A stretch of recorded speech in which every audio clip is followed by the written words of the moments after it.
Hi,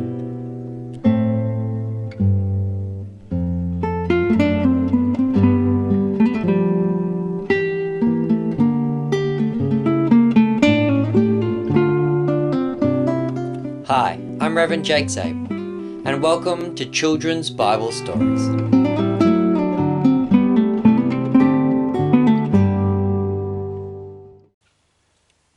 Alright children, our Bible story for today is going to be the story of Esther becoming the Queen of Persia. Now our story starts with a feast held by King Ahasuerus. Now the King Ahasuerus is identified with the Persian king, King Xerxes. And we know this because Ahasuerus is not only mentioned in the book of Esther, but also in the book of Ezra in chapter 4, where he's mentioned to have reigned after King Darius and before King Artaxerxes, who was his son. And so Ahasuerus is the father of Artaxerxes, and the father of Artaxerxes was Xerxes. And so King Xerxes, or King Ahasuerus as we will refer to him because that's the name they referred to him in Hebrew, Ahasuerus had a massive big empire stretching all the way from India to Ethiopia. And he called together all the people and nobles of his land to come to his big palace at Susa, where they were going to have a massive big feast. And the feast lasted 180 days. Now 180 days, that's half a year. That's quite a big feast. This is why some scholars think that while it was an ongoing feast for King Ahasuerus, that the nobles and that weren't there for the whole 180 days, that a lot of them were coming and going, and that's the reason why it was such a long feast, because Ahasuerus wanted to party with all the nobles in the land, but they all couldn't come at once, and so they would come in groups and come and join him when they were needed. And after that, Ahasuerus decided to throw a 7-day feast. And because the old ancient world had the tradition of having 7-day long wedding feasts, some scholars think that the 7-day feast after the 180-day feast was a marriage feast to celebrate the marriage of Ahasuerus with his new queen Vashti. And during the feast, they were partying and drinking, and during the feast, Ahasuerus decided that Vashti should be brought out before the crowd of people. Now, there are some more modern liberal feminist theologians that try to paint Ahasuerus in the bad light and say that he was wanting Vashti to come out to parade her around and make her dance, and that this was something naughty that Ahasuerus was doing.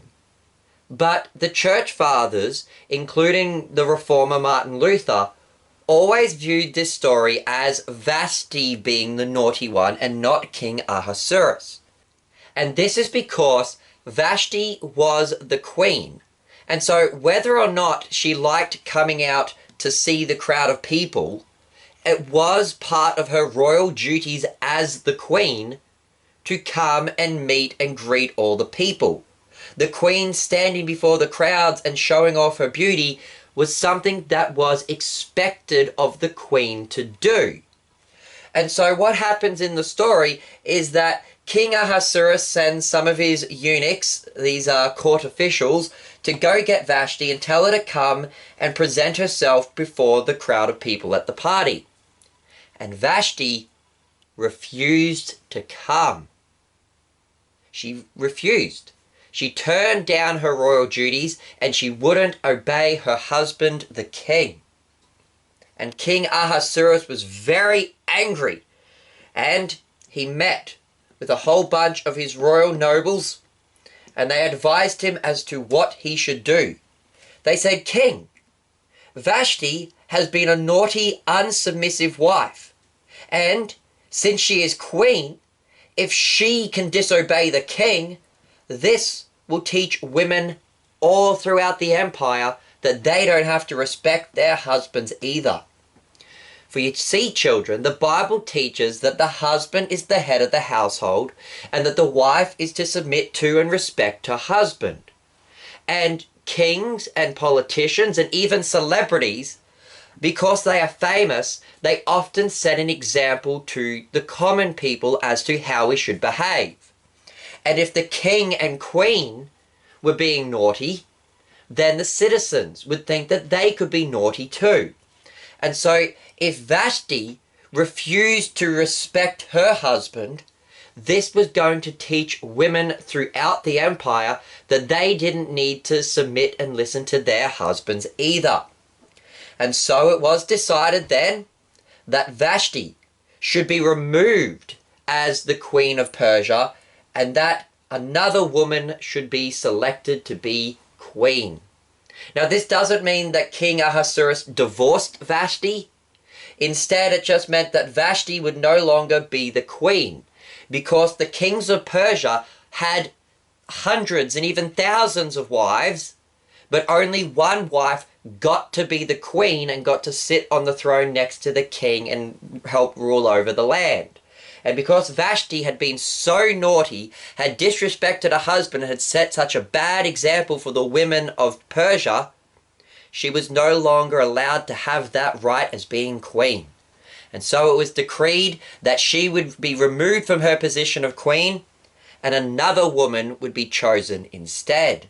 Now, the Persians weren't God-fearing people. They didn't believe in the Bible, and so they weren't very nice people. And so when it was decided that a new woman would be found to be queen, the king sent out his soldiers to go out into Persia and to round up all the virgins they could and bring them to the king so that the king could choose one of them to be a wife. Now, the women didn't really get a say in this. The soldiers just rounded them up and dragged them off to Susa, where they were to be put into the harem of King Ahasuerus, and then he would eventually choose one of the women to be his new queen. Now, in Susa, there was a young Jewish girl named Hadassah, and she was an orphan girl. Both her parents had died when she was a little girl, and she'd been raised by her uncle Mordecai.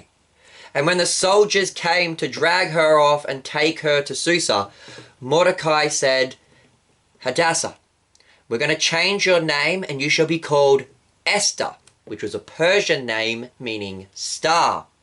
And Mordecai said, "Hide your Jewishness.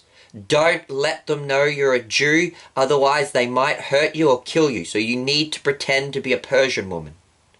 And so the soldiers came and they took Esther away. And so the young women were brought into Ahasuerus' harem, where they would go through 12 months of beautification with makeup and perfumes and jewelry, and they would learn how to be a good queen before they were to go in to see King Ahasuerus. And Esther was put in charge of the eunuch Haggai. And Esther was a very good, submissive, obedient woman. Remember how Vashti had been naughty and unsubmissive? Well, Esther was very submissive and obedient. See, she listened to the headship of her uncle Mordecai, and then when she came to the harem, she listened to the advice and headship of the eunuch Haggai. And he helped her out.